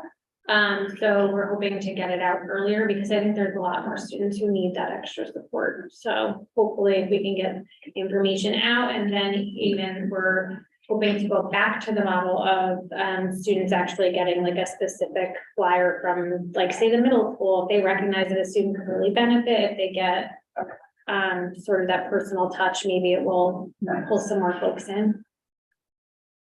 Great. I just had a really quick question. The win letters, they were already sent out for all three, and if anyone, like if any parent is listening and doesn't know or has questions, they contact the principal. Their teacher would be the first The person teacher I is would the ask first them to person, okay. contact. Okay, thank you. I have a question about the decodable text. So the district is going to purchase for, will that be pre-K through second grade? So, I tried to, within the grant money that I had, the Title I grant money, sprinkle across, each of the grades, just so that I could get some exposure to each one. So, I believe I had kindergarten, a little first, and some second. I'm not sure if pre-K was in there because of what their readiness level is for that. But I know kindergarten first and second were part of that, and I think third and some fourth. Okay. And I was just wondering if there was any update showing any interest from the potential student teacher program for to have them come to serve school. Very timely question. So I have been emailing them about every 2 weeks. And I asked them again today, where are we at? Because I asked them 2 weeks ago, have you sent out the flyer? The students had returned from break, but I wanted to kind of put it back on their radar since December when I last reached out. And they anticipated, where the three groups of students, in particular, to have the highest hopes. They feel that the students, they're going to share it with them now in hopes that they would respond for the fall, just because they are already into their program and, don't have the time allotment, because one group of teachers is already in their student teaching program for this semester. Another group is in their classwork this semester. So they basically have said, we have hosted it, we have shared it, and we will continue to talk it up and hope that we have student teachers that are not student teachers, but interns that would be interested for the fall. But I am out there being a cheerleader. Thank you. You're welcome. So this question, I mean, sort of goes to you, but then it's really Alicia's, she ends up with it.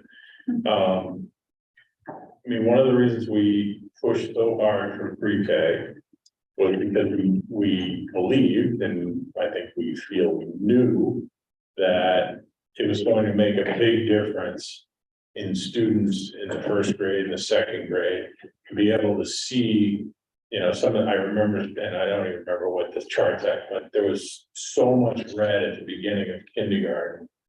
And it slowly faded away. When are we gonna have, I mean, this is what, coming up will be the third year of pre-K? Second. Yeah. Yeah.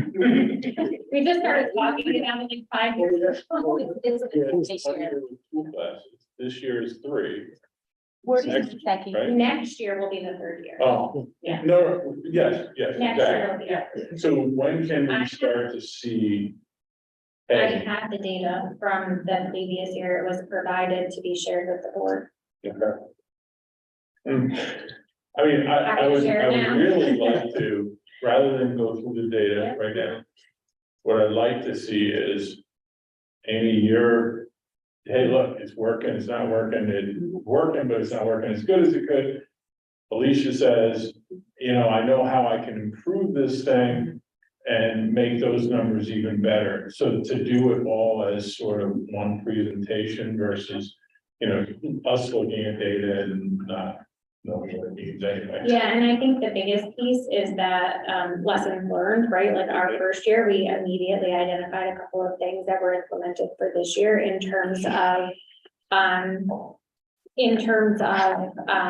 like the transition into pre-K. We had students start last year full days, and that was not the best model. So this year we kind of brought them in stepwise, and that was a great lesson learned. And we had a lot of really great information, and I know that just recently Amy was able to observe the pre-K class and was like completely wowed by what they're able to do. So the program is growing even in its second year.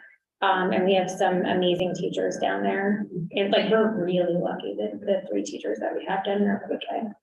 Well, like I said, I'd like to, Cheryl, if you can put it on the future agenda, and it doesn't need to be, rushed and play. I'd rather have you guys spend some time figuring out what the story is and then what the answer is. Anyway, that's good. Any other questions? Comments, concerns? All right. All right, thank you. Speaking of Alicia. Hello, everyone. So I will, Dr. Watkins talked about the WIN cycle, and the next thing that I wanted to talk about was this individual, Tracy Tyler, who's a representative from the Center for Professional Learning, who has been working with all of the teachers within Elm and Alton, but very specifically our pre-K teachers. And a lot, again, lessons learned, a lot of the things that were implemented last year that were found to not be successful. The team that we have has really taken all of the advice and the skills that have been taught to them and suggestions, and turned this into such a phenomenal.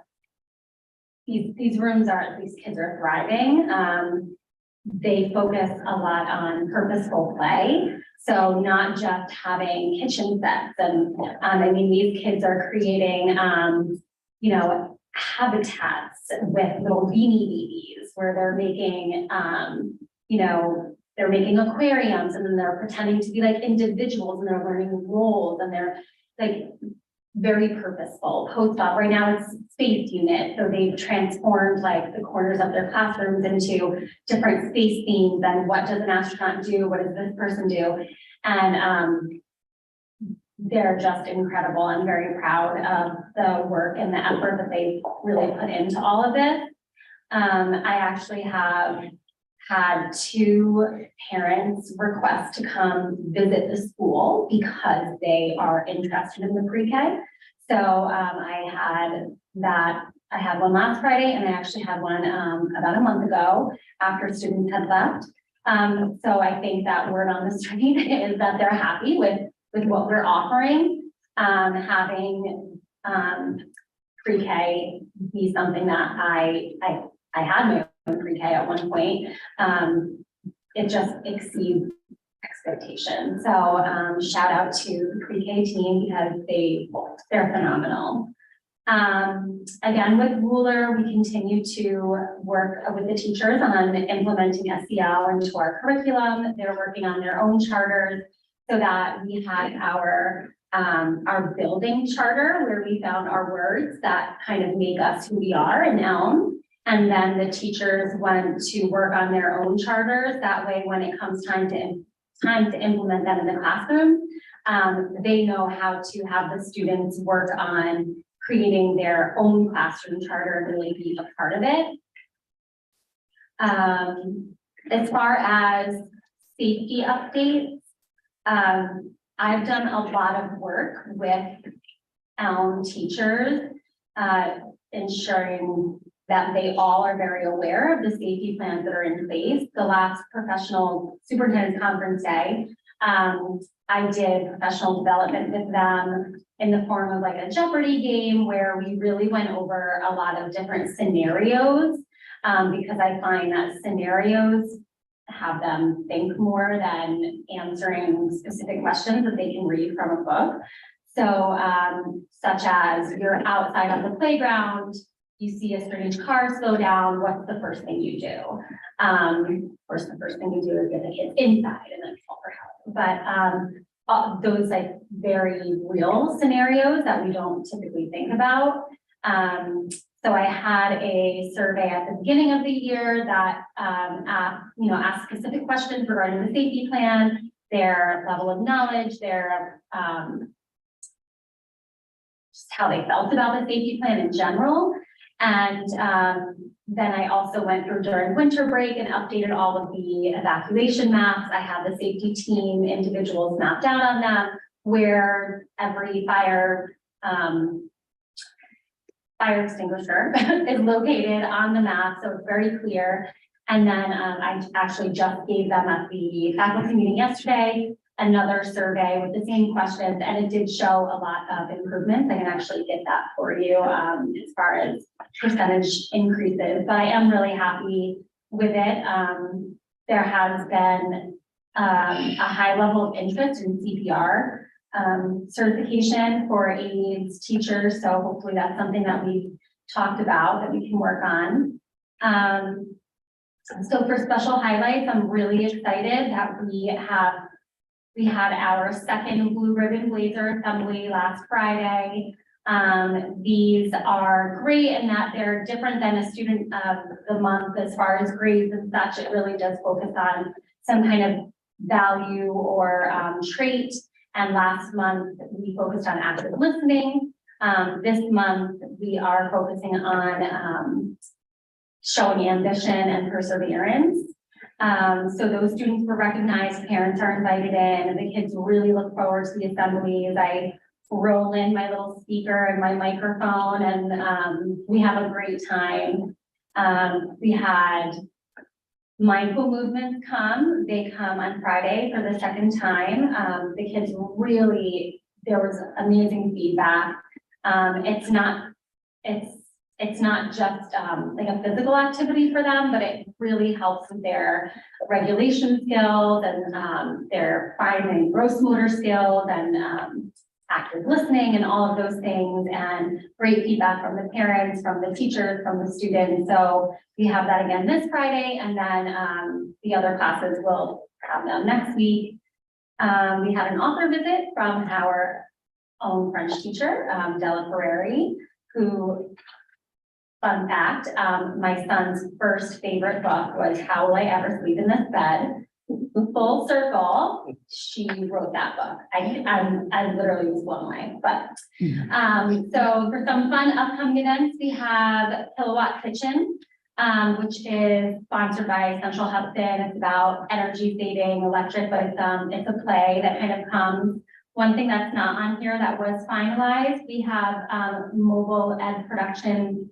It's like a mobile traveling museum, and it's a STEAM museum. So they'll be coming on March 8th. Very excited about that.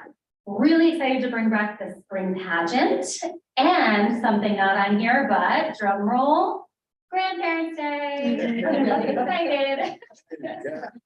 So, that I just started working with, I mentioned it to Jessica Lipinski, who is the building representative for our PTO, and I'm working with Alicia Dorsman. She's watching, I'm sorry, but she said she wouldn't help me, but I know she will. And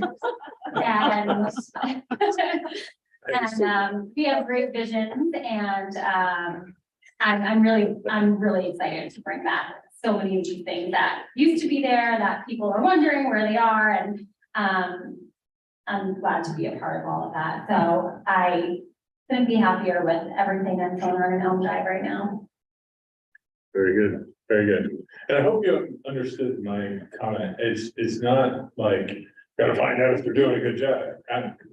Our job is to be here for you to say, we're doing good, or we're doing okay, but we could do better if we, and then we're the ones that need to find if we answer.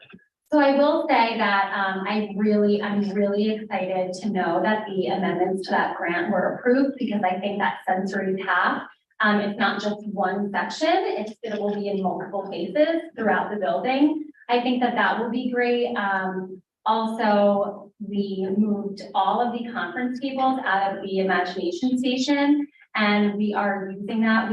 I found that a lot of our little guys, they're finding gross motor skills. They're not coming in with them as strong as they used to be. I don't know if that's related to the pandemic, or just most kids go home and play on their tablets or whichever, instead of going outside and riding a bike. But so we have some kids that really need the movement and their breaks. So ask and you shall receive. I spoke out that I would like bicycles, and all of a sudden Mike Hurley said, we have a bunch of bicycles on the stage. And I was like, you're kidding me. So we emptied out all of that, and now that room has all of the bicycles, and I'm working with the PT Danielle tow cars to make like tracks with duct tape. And there will be a lot of like gross motor, fine motor things going on in there, because I feel like that is the need right now that I see for our little guys. Is a lot of those fine motor, gross motor skills. Questions? Well, I just want to commend you, honestly. Going back, and I should have done this sooner, after I watched the Family University back in December. Was that when you presented?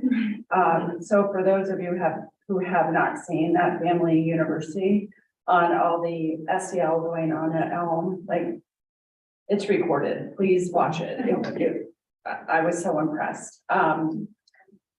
The fact that you're taking these skills like belonging and active listening and perseverance and ambition that typically you would not introduce to people. Think you can't teach, 4 to 7-year-olds what those concepts are, but you can if you do them the way you teach, the way you're doing it, with that direct instruction and the reinforcement, and just the fact that you're rewarding individuals as well as a classroom, I mean, it's really top notch. I'm so impressed.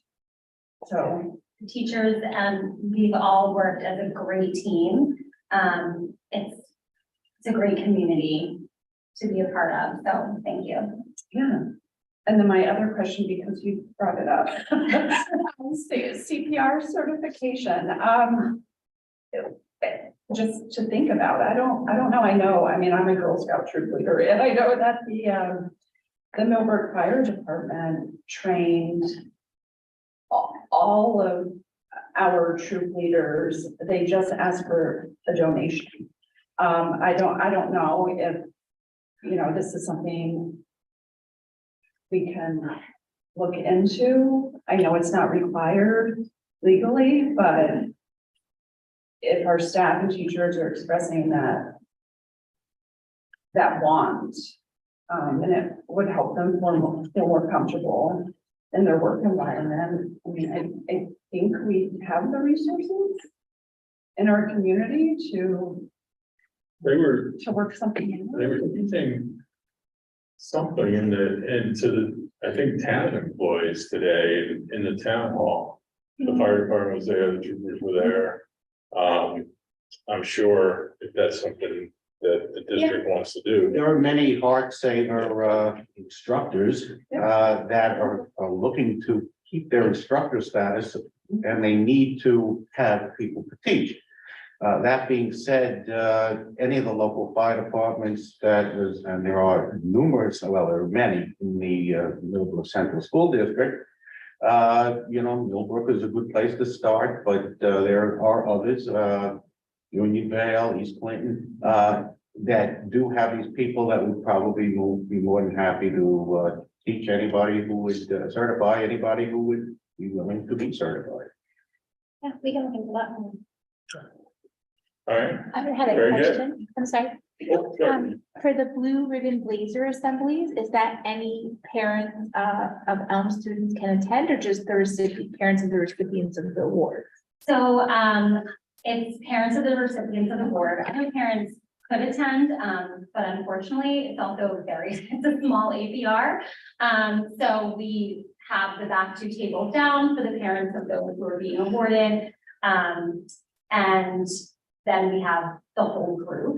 So it's a little tight, but also we've been recognizing different employees, which has been really well received. So our Doris, I love Doris, and she gave me kudos because I spelled her last name right on the yeah, so it's been really nice having parents come in. I've gotten great feedback from parents with it as well. But my goal is to have more and more events that parents can come to. And what I like about this and it not being associated with grades is that this gives everyone an opportunity to work towards it. And about the mindful movements, which I believe in the newsletter, it is a yoga instruction. Is this funded by a grant? Is this a donation of time by the instructor? And is this once a month? Is this for all grades on the same day? And for how many months can we anticipate it for? So this was funded through grant money and money set aside last year. Actually, this was something that was, the partnership was kind of formed by Mr. Sotero, I believe.